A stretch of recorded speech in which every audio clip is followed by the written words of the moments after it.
Bom dia, amigos. 16 de abril de 2025. 5 horas da manhã aqui no Rio de Janeiro, horário de Brasília, 11 horas da manhã na capital da Ucrânia. Tivemos um grande ataque de drones Shahid, principalmente em Odessa, como podem ver. Como podem ver aqui no mapa, 3 pessoas ficaram feridas, né, em ataque em Odessa, etc. Foi um total de 97. Durante a noite, a Rússia lançou 97 drones Shahid, dos quais 57 foram abatidos e outros 34 suprimidos por guerra eletrônica ou não atingiram o alvo pretendido e foram perdidos no local. Isso dá um total de 91. Então, meia dúzia drones atingiram o local, principalmente casas lá em Odessa, né? Não tivemos muitas coisas durante a noite, mas, como podem ver, forças russas da 112 Brigada, que supostamente estavam entre as que atacaram Sumi no domingo, foram atingidas. Seu local de implantação em Chuia, região de Ivanovo, está sendo alvo de drones. Explosões nítidas podem ser vistas após impactos de drones ucranianos.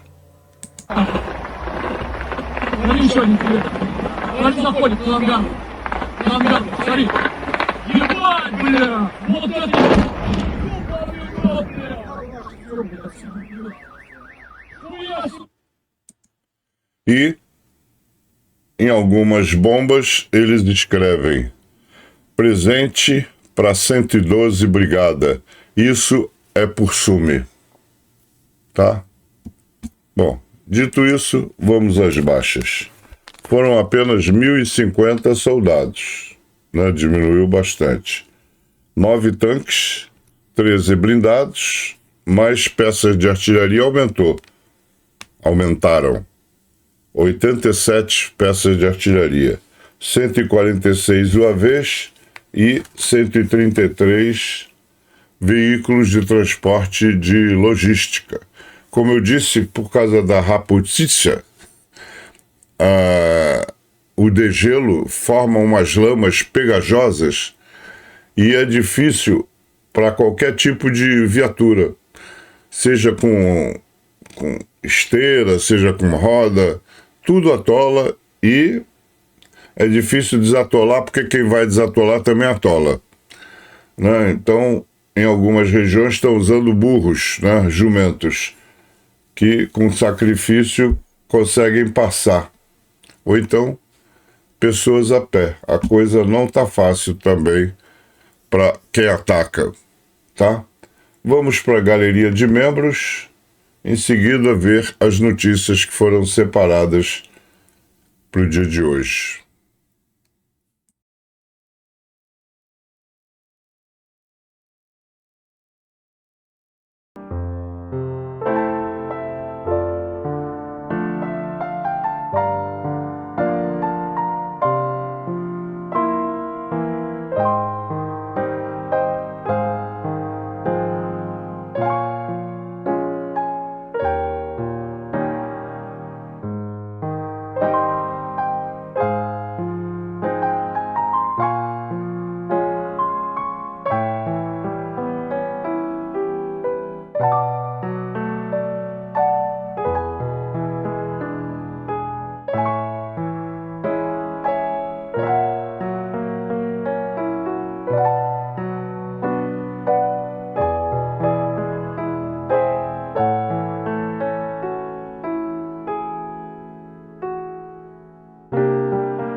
Canal Luiz Mergulhão.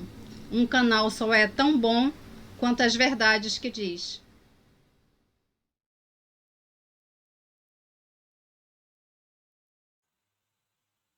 A manchete do Newsweek fala que a economia russa se prepara para impacto da queda do preço de petróleo. A série expansiva e turbulenta de tarifas do presidente dos Estados Unidos pode não ter atingido a Rússia diretamente, mas pode, ainda assim, representar um golpe doloroso para a economia russa, dependendo da exportação de petróleo. Elvira Nabiullina, presidente do Banco Central da Rússia, afirmou na semana passada que as tarifas aplicadas em todo o mundo estavam sendo sentidas principalmente na Rússia, por meio da queda dos preços no petróleo. Cerca de metade das receitas de exportação do país provém do petróleo. Se essas guerras tarifárias, e estamos vendo uma escalada delas, continuarem, isso geralmente leva a um declínio do comércio global, na economia global e possivelmente até mesmo na demanda por novos recursos energéticos, disse Nabiullina em comentários. Há riscos aqui, mas precisamos observar como a situação se desenrola, acrescentou. A forma Sarkari, em sua manchete, diz: Trump culpa Zelensky por iniciar a guerra após ataque massivo russo. Não vou fazer comentário porque já fiz demais ontem, vou apenas ler essa matéria desse jornal. Donald Trump culpou Volodymyr Zelensky por iniciar a guerra com a Rússia um dia após um grande ataque russo que matou 35 pessoas e feriu outras 117 na Ucrânia. O presidente dos Estados Unidos disse que o líder ucraniano compartilhava a culpa com o presidente russo, Vladimir Putin, pelos milhões de pessoas mortas na guerra da Ucrânia.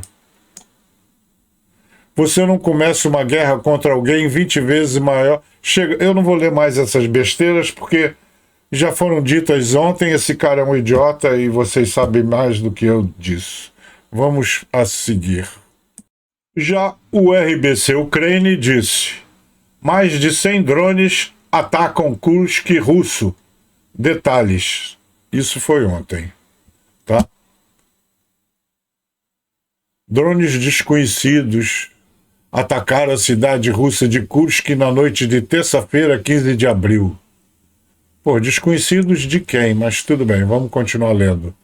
Os russos relataram explosões e um incêndio na cidade, relata a RBC Ucrânia, citando canais russos do Telegram. Na noite passada, Kursk foi alvo de um ataque de drones em larga escala. Moradores locais relataram que mais de 30 explosões foram ouvidas na cidade. As autoridades locais afirmaram que, devido ao ataque de drones, prédios residenciais da cidade foram danificados. Em um dos prédios de apartamentos da cidade, o 8º e o 9º andar foram danificados e houve um incêndio. Supostamente, uma pessoa morreu e outras 9 ficaram feridas no ataque. Tudo o que ouvimos dos russos era mentira. Combatentes chineses capturados pela Ucrânia se manifestam. Aliás, não sei se vocês notaram a sutil diferença. Quando alguém é preso pela Ucrânia, ele tem liberdade de ser entrevistado pela imprensa, é bem tratado. Você vê que na frente de cada jovem tem uma garrafa d'água, igualzinho na Rússia, né? Igualzinho. Vou te contar. Ó mundo, ó céu, ó terra. Mas deixa eu ler o jornal que já disse que eu não vou dar mais comentário, não. Comentei demais ontem e gastei tudo. Os 2 cidadãos chineses capturados lutando pela Rússia alegaram que não foram enviados para a guerra pelo governo chinês e descreveram suas dificuldades nas fileiras russas. Um dos capturados, Wang Guangjun, disse que foi alvo de armas químicas russas logo após ser capturado por um soldado ucraniano, disse ele a repórteres em uma coletiva de imprensa em Kiev em 14 de abril. Eu estava perdendo as forças e desmaiando, então senti alguém agarrando meu colarinho e me puxando para o ar fresco, disse Wang.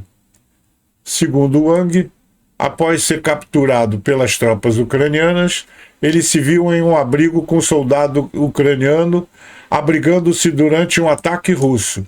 Ele disse que o ucraniano o ajudou a sobreviver ao que Wang descreveu como um ataque com gás spray.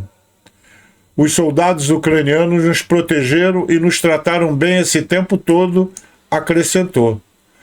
Wang Guangjun e Zhang Renbo, nascidos em 91 e 98, foram os primeiros cidadãos chineses capturados enquanto lutavam nas fileiras do exército russo contra a Ucrânia em solo ucraniano.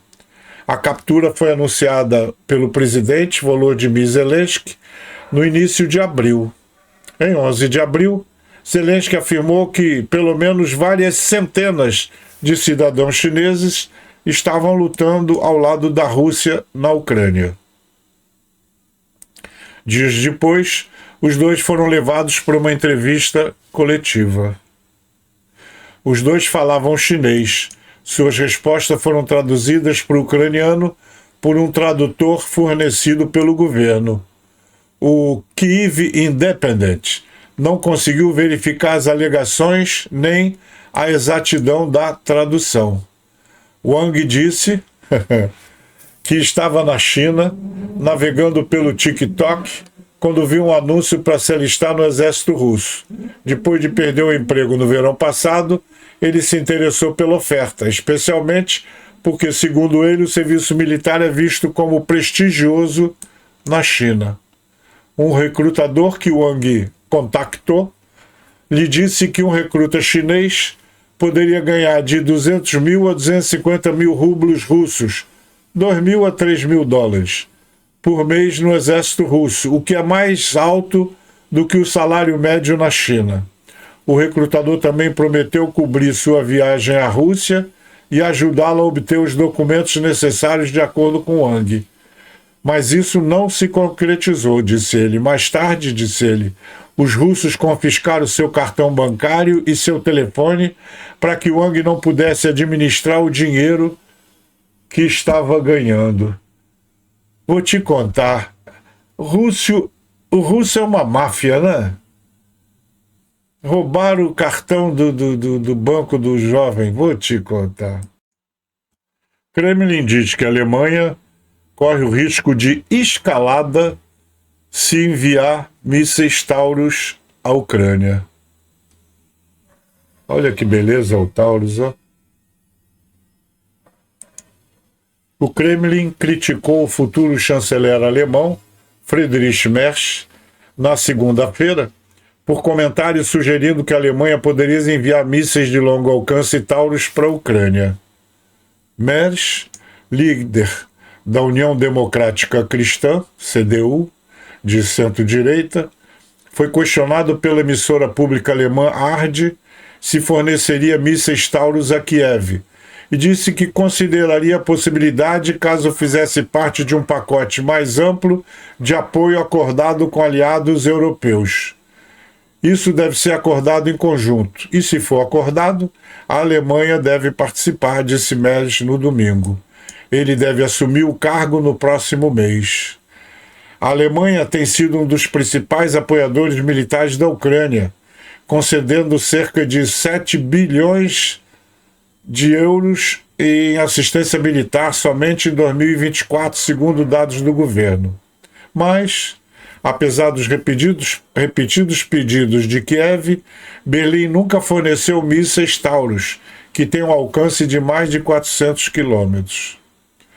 O porta-voz do Kremlin, Dmitry Peskov, disse a repórteres que ficou claro em seus comentários que Merz defenderia uma posição mais dura, que inevitavelmente levará apenas a uma nova escalada na situação da Ucrânia. Infelizmente, É verdade que as capitais europeias não estão inclinadas a buscar maneiras de chegar à negociação de paz, mas sim a instigar ainda mais a continuação da guerra, disse ele em briefing diário.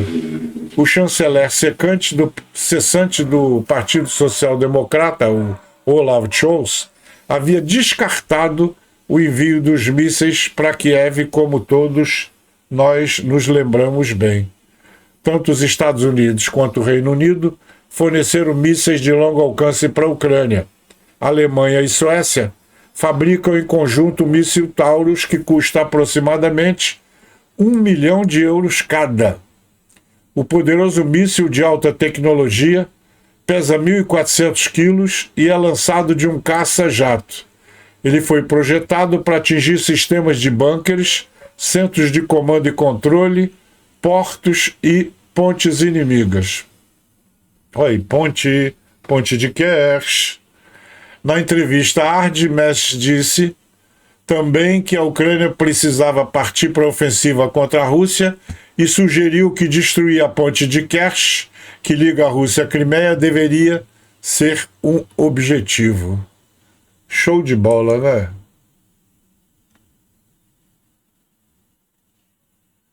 Cliquei aí no filme do jornal para ver se roda. Olha, roda.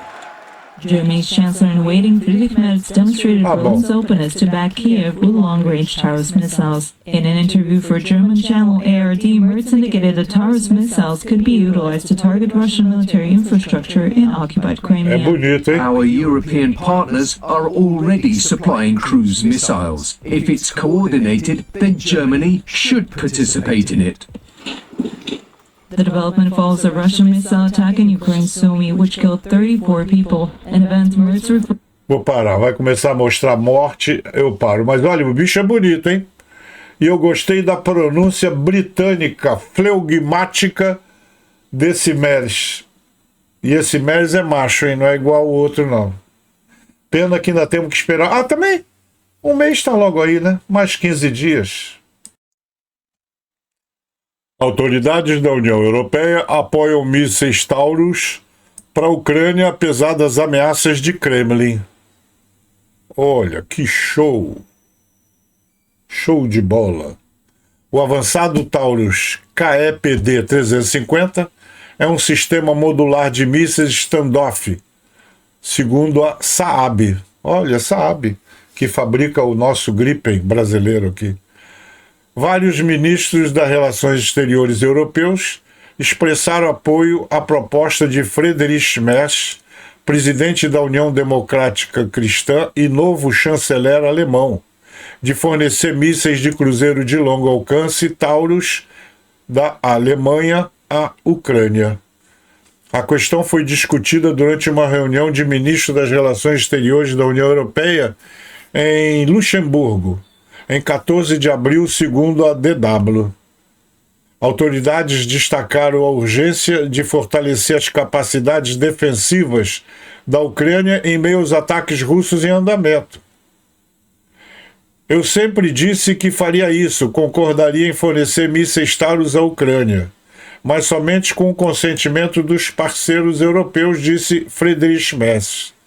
O chefe da política externa da UE, Kaja Kallas, ressaltou a importância de reforçar a capacidade da Ucrânia de defender sua população civil. Mais medidas são cruciais para garantir a segurança da população ucraniana, disse Kallas. O ministro das Relações Exteriores polonês, Radoslaw Sikorski, repetiu seus comentários chamando o fornecimento de apoio militar adicional de essencial. Já o ministro das Relações Exteriores holandês, Caspar Veldkamp, descreveu a proposta de transferência de mísseis como uma mensagem significativa, acrescentando que a paz não pode ser alcançada apenas por meio de negociações enquanto a Rússia continua seus ataques. Já o ministro das Relações Exteriores da Lituânia, Kęstutis Budrys, enfatizou a urgência de fornecer à Ucrânia todas as armas necessárias, incluindo mísseis balísticos. Merz reiterou sua posição durante uma recente aparição na televisão.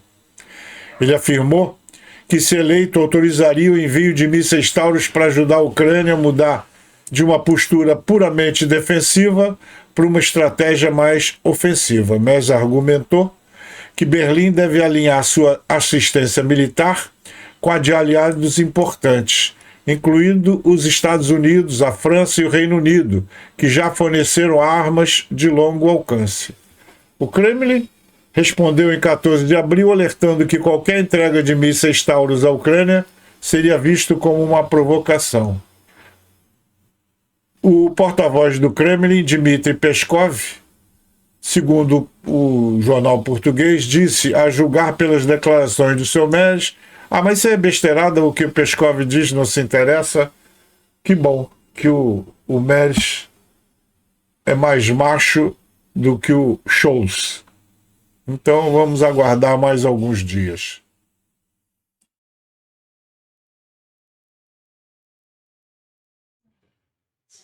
Esse jornal Reddit, não vale a pena nem ler o texto todo, que é um monte de baboseira do Vence.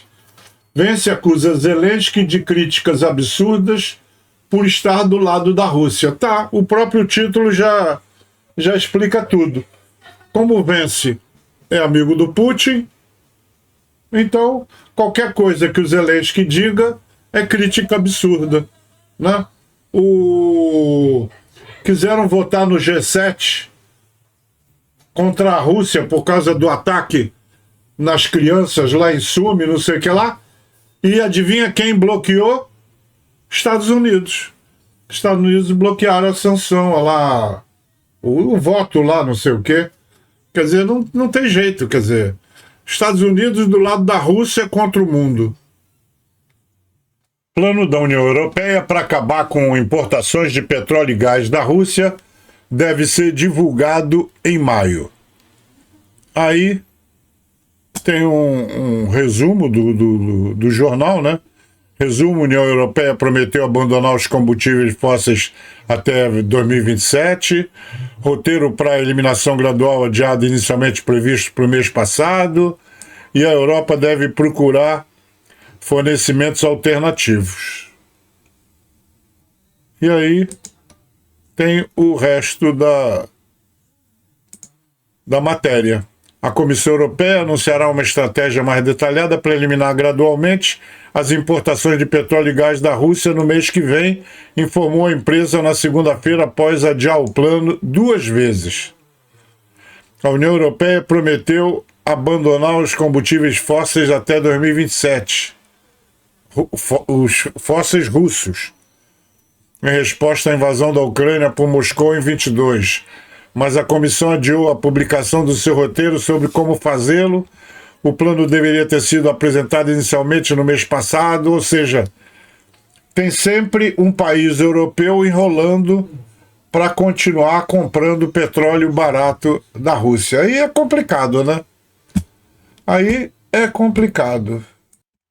A notícia do Caliber é: produção de armas da Ucrânia dispara e ultrapassa toda a Europa na fabricação de obuses.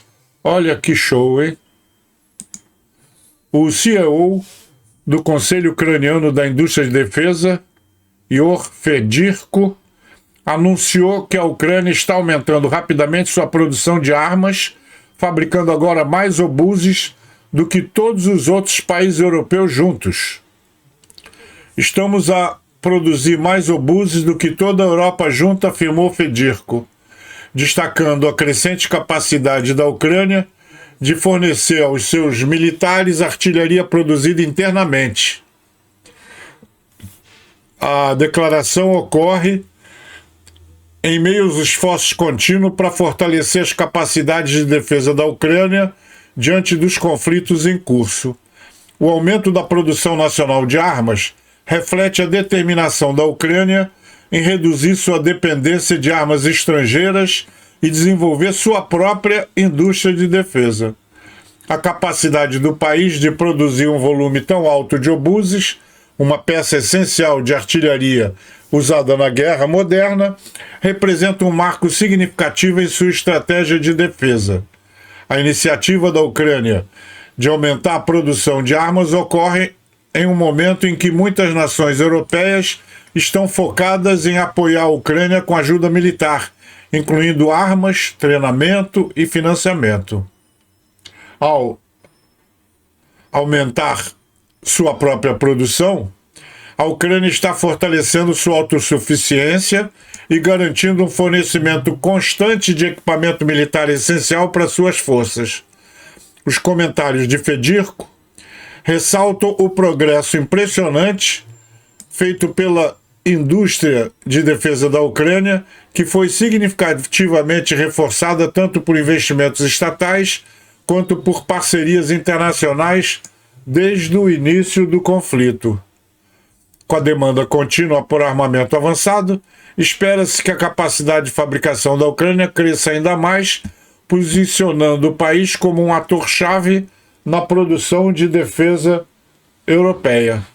Excelente. Já o MSNBC diz que a governação de Trump está a isolar erradamente a América do resto do mundo. Isso é por Charlie Dent, ex-representante do 15º Distrito Congressional da Pensilvânia, e Dan Glickman, ex-secretário de Agricultura dos Estados Unidos. Concordamos com o presidente Donald Trump e outros que acreditam que os abusos comerciais da China são uma ameaça real aos interesses econômicos e aos empregos nos Estados Unidos, mas sua decisão de lançar uma guerra comercial com a China e, na verdade, com o mundo inteiro, não é uma resposta adequada. Diversas medidas, incluindo tarifas e direitos compensatórios, podem ser usados para lidar com práticas comerciais comprovadamente desleais, mas tarifas generalizadas são irresponsáveis e destinadas a causar danos reais.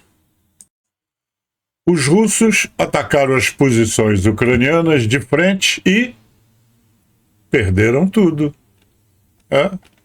O exército russo tentou novamente tomar a cidade ucraniana de Toretsk de frente e mais uma vez sofreu uma derrota feroz. Uma coluna blindada lançada para romper as defesas ucranianas foi destruída pelas ações bem coordenadas das forças armadas ucranianas. A inteligência ucraniana calculou o ataque e a artilharia e os drones transformaram o equipamento e a infantaria dos ocupantes em escombros incendiários. Os militares russos atacaram com uma coluna de veículos blindados, contando com fator surpresa e condições climáticas favoráveis. Com ataques de precisão, os militares ucranianos romperam a proteção especial de um dos veículos blindados, forçando os paraquedistas russos a fugir. A infantaria que tentou se proteger nas plantações foi destruída por ataques de precisão de drones e do solo. Não posso. Tem um filme aqui embaixo, mas eu não posso rodar o filme porque o YouTube não gosta. Já o Ukrainska Pravda, acho bacana essa palavra, né? Ukrainska Pravda. Parece até que eu sei falar essas coisas. A Guarda Nacional da Ucrânia forma 2 corpos liderados pelos comandantes da Brigada Azov e a Kartia. Bacana. A Guarda Nacional da Ucrânia criou 2 corpos de exército, liderados pelo coronel Denis Redis Prokopenko, comandante da 12ª Brigada de Propósito Especial Azov, e pelo coronel Yor Kornet Obolensky, comandante da 13ª Brigada Operacional Kartia. Aí tem aqui uns dados, não sei o que, a gente pode pular. Detalhes: o brigadeiro-general Oleksandr Pivinenko, comandante da Guarda Nacional, declarou que é crucial que o comandante do corpo seja o líder direto de suas unidades, conheça os comandantes de brigada pessoalmente e que eles também o conheçam. A Guarda Nacional enfatizou que o sistema de corpos melhorará significativamente a comunicação entre os soldados, aumentará a flexibilidade e a resiliência das forças e tornará as Forças Armadas mais eficazes em geral. Essa reforma se baseia nas lições aprendidas na guerra com a Rússia, incluindo a necessidade de manobras rápidas, resiliência a ataques inimigos e capacidade de manter grandes áreas de território. Contexto: em fevereiro, o presidente Zelensky aprovou um plano para a transição para uma nova estrutura organizacional das Forças Armadas da Ucrânia e para estabelecer corpos militares.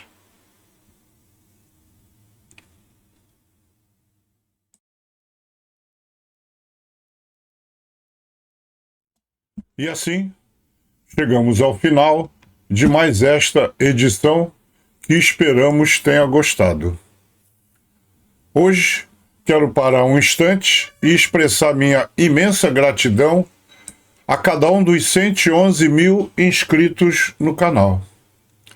Esse número representa muito mais do que estatísticas.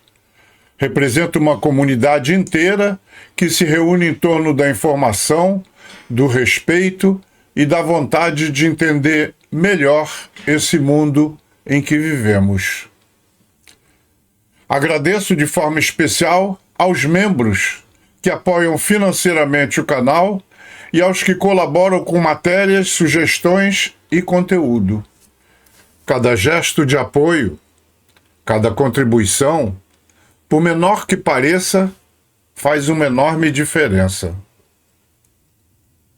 Vocês tornam possível a continuidade desse trabalho, me motivam a seguir firme e mostram que vale a pena manter esse espaço ativo, honesto e comprometido com os fatos e a verdade. Muito obrigado por estarem aqui, por confiarem em mim e por caminharmos juntos nessa jornada. Seguimos com responsabilidade, com respeito e com vocês no coração. Um abraço a todos e para o Carlos Caldeira, que sempre nos ouve pelo celular lá de Salvador, Bahia. E até amanhã, se Deus quiser.